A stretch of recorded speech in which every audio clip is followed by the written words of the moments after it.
Hello and welcome to Indian Kitchen Flavors. Today we are going to see how to prepare mango lassi. So let's get started. Here I have 1 cup of pulp from ripe and sweet mangoes. We are going to add it in a mixie jar. To this I'm going to add 1.5 cup of curd or yogurt. This is fresh curd, it's not sour.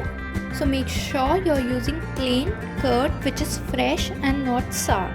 To this I am going to add 3 tablespoons of sugar, or you can add sugar according to taste. To this I am adding some ice cubes. This is optional. Next I am adding cardamom powder. This is optional. If you wish you can add, otherwise you could skip.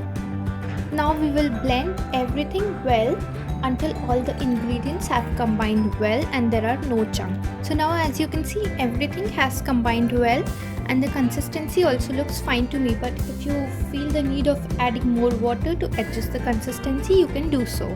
And now our mango lassi is all ready to be served. I am taking it out in a serving glass. I am garnishing it with some tutti frutti. And our mango lassi is all ready to be served. So do try it out and share your feedbacks with me in the comment section below.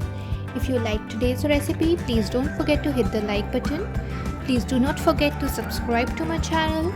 Thank you for watching. I'll see you again with a new recipe. Till then, take care. Bye bye.